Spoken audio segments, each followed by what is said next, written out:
The security scanner hummed with self-satisfied efficiency. As Raza stepped through its archway, the blue light washing over his form like water. Behind the reinforced barrier, the Zelkonian guards watched their displays with the bored confidence of a species that had never encountered a threat their technology couldn't detect. "Clean," announced the lead guard, its translator converting the chittering clicks into standard galactic. No energy weapons, no projectile devices, no explosive compounds, no toxins, no sharp implements. The insectoid creature's mandibles clicked in what passed for satisfaction among its kind.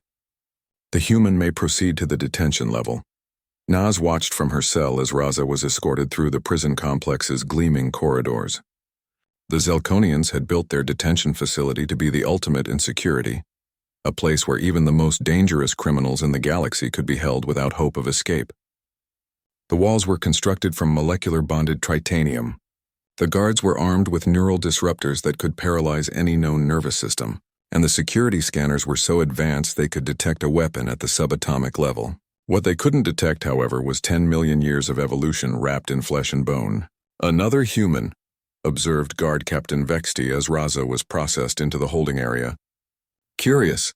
They appear so primitive. No natural armor, no claws, no venom sacs, no enhanced musculature. How did such a species ever survive their homeworld, let alone achieve spaceflight?" The question would be answered sooner than the captain expected. Raza was placed in the cell adjacent to Naz, separated only by a force field that could withstand the impact of a starship. As the guards retreated to their monitoring station, confident in their technology, the two humans finally had a chance to speak. "How long have you been here?" Raza asked quietly, his voice carrying easily through the energy barrier. 72 hours, Naz replied, her eyes never leaving the guard station visible through the transparent aluminum walls. "They've been interrogating me about the resistance network. So far, I've told them nothing." "Good. How many guards?" 12 on this shift, 6 on night rotation. All armed with neural disruptors, all convinced that their scanners have rendered us harmless. She allowed herself a small smile. They have no idea what human hands can do. The Zelkonians had made a critical error in their understanding of human physiology. Their scanners were designed to detect artificial weapons, devices created specifically to harm or destroy. But they had been programmed by a species that had evolved defensive capabilities rather than adaptive ones. To the Zelkonian mind, a weapon was something you carried, not something you were born with. They had never encountered a species that had turned its own body into the deadliest weapon in the galaxy. "The shift change happens in 6 hours, Naz continued, her fingers absently flexing and stretching. "The new guards always do a full system diagnostic. That's when the detention field cycles down for 30 seconds.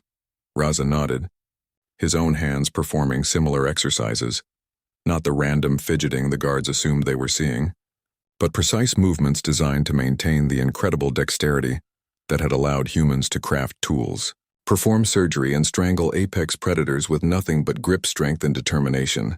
What the Zelkonians didn't know, what no species in the galaxy truly understood, was that human hands weren't just appendages. They were precision instruments honed by millions of years of survival. Each hand contained 27 bones, 34 muscles, and over 100 ligaments and tendons, all coordinated by a neural network so sophisticated it could thread a needle or crush a skull with equal facility. The hours passed slowly. The guards maintained their vigilant watch, confident that their prisoners were contained. Energy barriers hummed, sensors monitored vital signs, and the facility's AI cataloged every movement, every breath, every heartbeat. What it didn't catalog was the way Raza had been systematically testing the cell's dimensions, memorizing the exact placement of every surface, every corner, every potential point of leverage, or how Naz had been studying the guards' routines, timing their movements down to the second. When the shift change finally came, it happened exactly as Naz had predicted. The new guards filed in with mechanical precision, their attention focused on their diagnostic procedures. The detention fields flickered as the system cycled through its reset sequence. For 30 seconds, the most dangerous predators in the galaxy were unrestrained. Raza moved first. His hands, those miraculous evolutionary achievements, found the cell's environmental controls, a panel designed to be tamper-proof against any known species.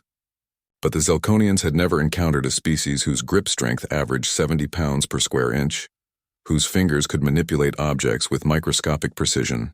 The panel didn't stand a chance. Sparks flew as Raza's fingers found the power coupling, not the obvious ones that the security system monitored, but the backup systems that no prisoner should have been able to reach. His hands, guided by the same evolutionary programming that had allowed his ancestors to nap flint and bind wounds, systematically dismantled the cell's containment system from the inside. The lights went out. Emergency lighting kicked in a moment later, bathing the detention level in red. But in that crucial moment of darkness, two humans had already moved with the fluid precision of born predators. Naz emerged from her cell like a shadow-given form. The first guard she encountered, a veteran of dozens of prison riots, barely had time to register her presence before her hands found the nerve cluster at the base of his neck. The blow was precise, calculated, delivered with the knowledge of anatomy that had been passed down through countless generations of humans who had learned to kill efficiently. The guard dropped without a sound. "Impossible," breathed Captain Vexty as alarms began blaring throughout the facility. The scanners detected no weapons. "How are they—" His question was cut short as Raza appeared beside him. The human's hands moved with surgical precision, one striking the captain's weapon arm with enough force to fracture chitin, the other finding the creature's breathing apparatus and applying just enough pressure to induce unconsciousness without permanent damage. The scanners were right, Raza said quietly as the Zelkonian captain collapsed. "We weren't carrying any weapons." 6 minutes later, the detention facility's entire guard force was unconscious. Not dead, humans were precise in their application of violence but thoroughly neutralized. The facility's AI, programmed to detect weapon signatures and energy discharges, had recorded the entire incident as a series of equipment malfunctions and guard accidents. It would be hours before the truth became clear. Two unarmed humans had systematically dismantled the galaxy's most secure detention facility, using nothing but their bare hands. As they made their way to the facility's communication array, Naz flexed her fingers, working out the minor strain from her precise nerve strikes. "Do you think they'll finally understand?" she asked. Raza was already at the communications panel, his hands dancing across controls designed for entirely different anatomical structures. Where other species would have needed tools or cybernetic implants, human fingers adapted instantly, finding ways to manipulate alien technology with the same evolutionary flexibility that had once turned sticks into spears. "Understand what?" he replied, establishing contact with the resistance fleet waiting in the outer system, that when you've spent 10 million years learning to use your hands to survive, everything becomes a weapon. Every surface becomes a tool. Every opponent becomes a puzzle to be solved with exactly the right amount of pressure applied to exactly the right place. The communication went through.